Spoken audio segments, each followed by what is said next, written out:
네, 이번엔 장외 시장에 대해서 바로 알아보는 시간 갖도록 하겠습니다. 우리 장외 주식 최고의 멘토시죠. 소영주 소장 나오셨습니다. 안녕하세요. 네, 반갑습니다. 예, 장외 시장이 크게 주목을 받다가 최근 들어서는 거래 대금이 많이 줄어들고 있다고 하던데요. 어떤 이슈들이 한 주간 있었을까요? 예, 한 주간 이슈를 먼저 한번 살펴보겠습니다. 어제죠, 어제 목요일 크래프톤이 주총을 했습니다. 임시 주총을 열었죠. 기본적으로 펍지 합병과 블루홀의 분할이었죠. 10분 만에 주총이 마무리가 되었습니다. 어떤 질문도 받지 않았습니다. 일방적으로 발표를 하고 찬반을 거쳐서 바로 10분 만에 주총을 마무리했죠. 주총장에 갔던 많은 주주들이 실망을 했을 겁니다. 최소한 내년 상장을 앞두고 있기 때문에 상장에 대한 이야기와 회사 매출액에 대한 이야기, 여러 가지 궁금한 사항이 많았겠는데 크래프톤은 10분 만에 주총을 마무리했습니다. 주주에 대한 애절은 아니죠. 이런 크래프톤이 요즘 바람 잘 날이 없습니다. 인도 서비스가 정식으로 중단이 됐습니다. 2020년 10월 30일부로 중단이 됐죠. 이 배틀그라운드 서비스를 하고 있는 텐센트가 대제를 받으면서 인도 시장이 끝내 문을 닫았습니다. 인도는 전 세계 모바일 게임의 3위 시장입니다. 미국과 중국에 의해서. 전체 크래프톤의 다운로드수를 보더라도 전체 24%를 차지하고 있습니다. 또 이용자 수만 보도 3,300만 명이 이용을 했습니다. 이런 거대한 시장을 크래프톤이 잃었습니다. 지금 현재 게임업계 관계자라든가 주식을 하고 있는 사람 입장에서 아시아 비중이 가장 높습니다. 현재 크래프톤은 정식적으로 중국 서비스를 하지 않고 있습니다.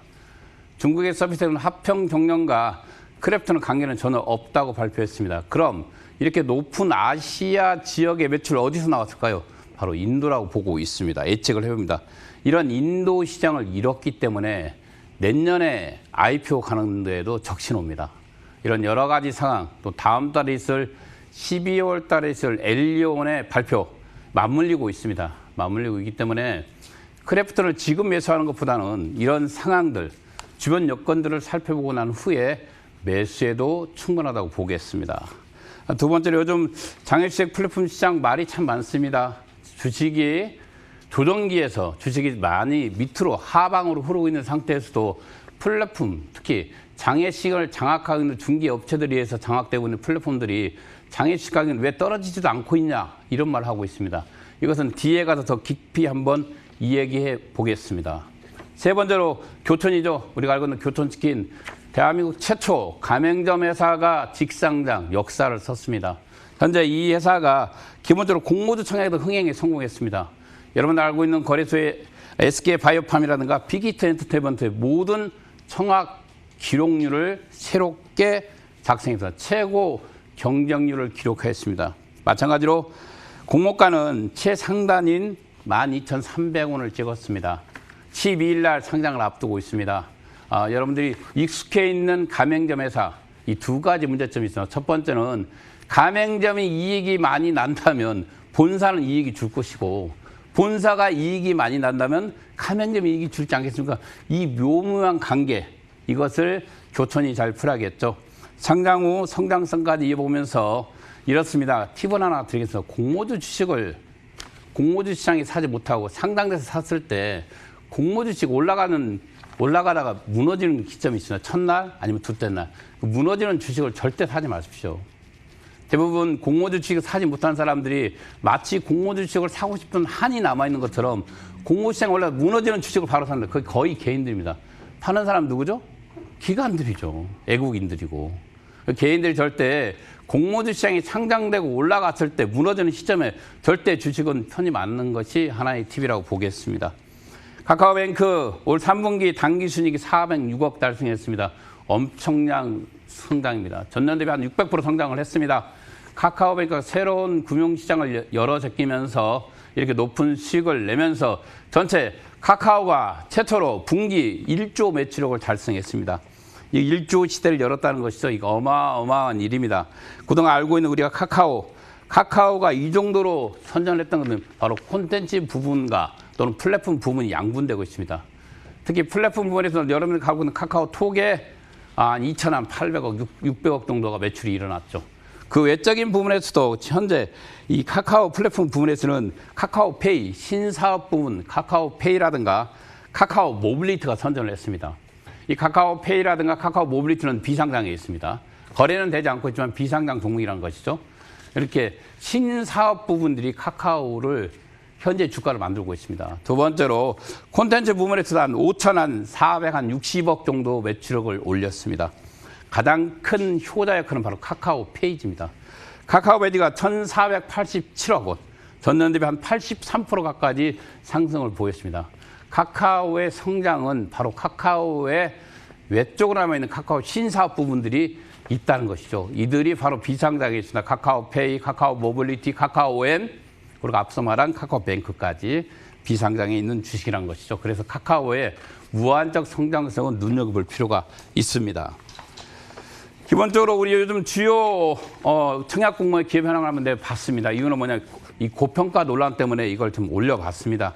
요즘 여러 주식들이 있습니다. 그러나 가장 가슴 아픈 주식들이 있습니다. 우리가 공모주 시장 열기 때 들어와서 개인들이 물린 주식들입니다. 바로 그게 대표적으로 SK 바이오팜과 카카오 게임즈와 빅히트입니다.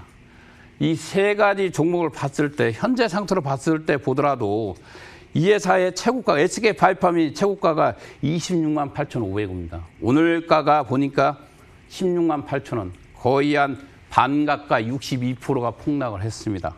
두 번째로 카카오 게임즈 최고가가 8만 9천 원이었습니다. 그러나 지금 현재가가 4만 9,500원.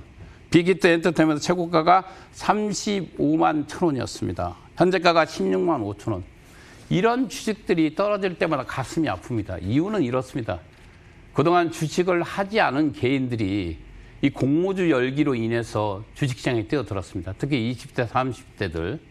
이들이 주식을 철저히 공부하지 않고 들어오기 때문에 공모주 시장이 사지 못한 주식을 상장 시 무너졌을 때 바로 구입을 했습니다.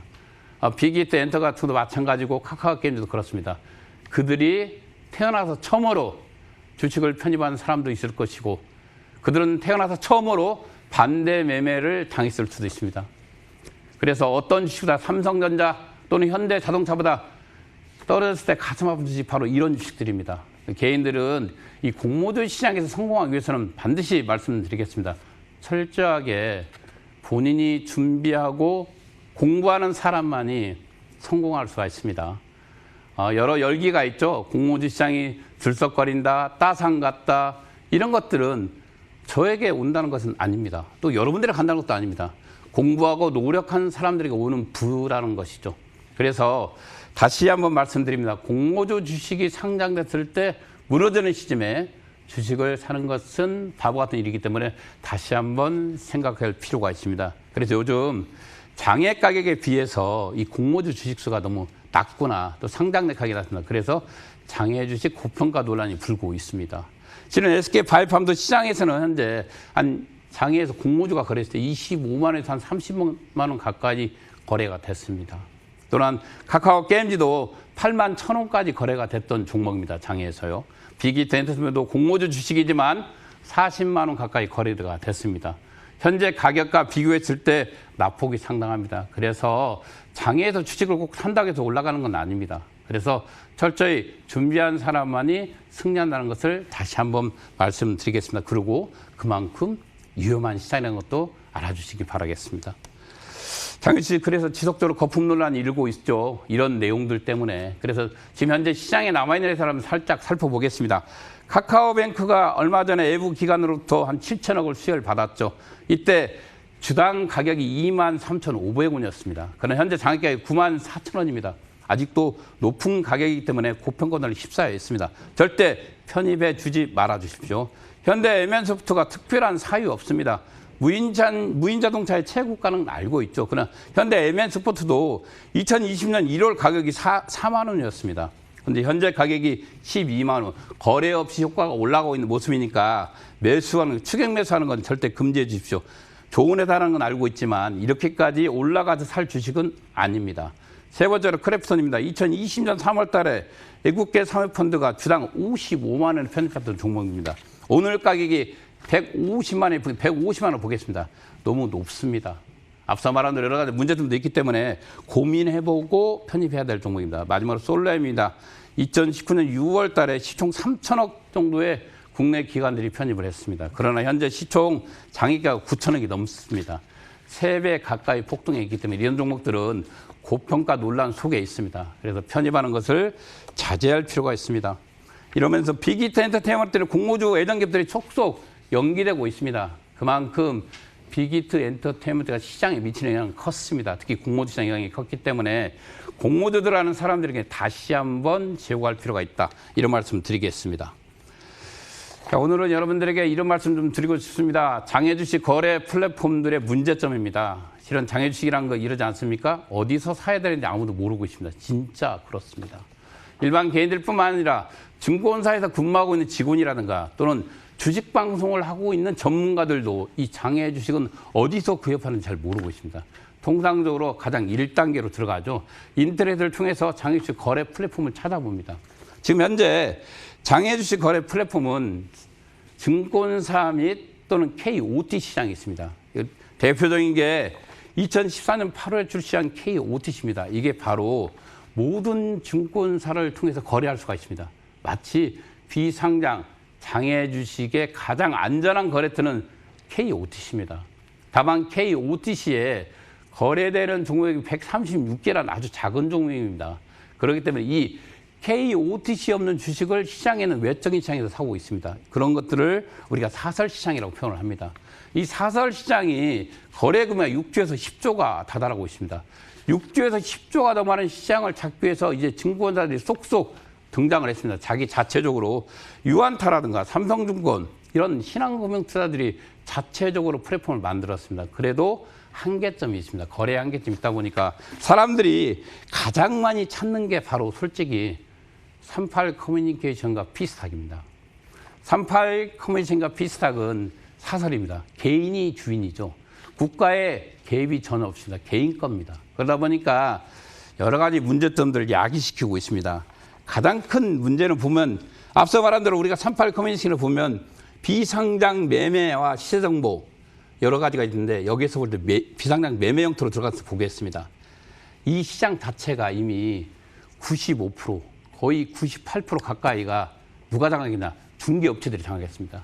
그런데 일반 개인들이 주식을 사러 들어갔을 때 가격이 호도될 수가 있습니다. 또한 세 번째로 뭐냐면 가장 유명한 게 뭐냐면 장외 중개업체에 의해서 본인이 사고자 하는 주식을 사지 못하고 다른 주식을 살 가능성도 있습니다.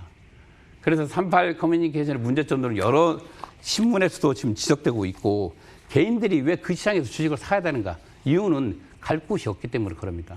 그래서 이런 시장을 피하기 위해서는 어떻게 해야 될까요? 우리가요. 앞서 말한 대로 이 방송을 보든가 아니면 여러분들 가까운 서점에 가서 장외 주식에 관련된 서적을 한 권 정도는 보고 살 필요가 있다는 것입니다. 이 장외 주식 시장은 말 그대로 비제도권 시장입니다.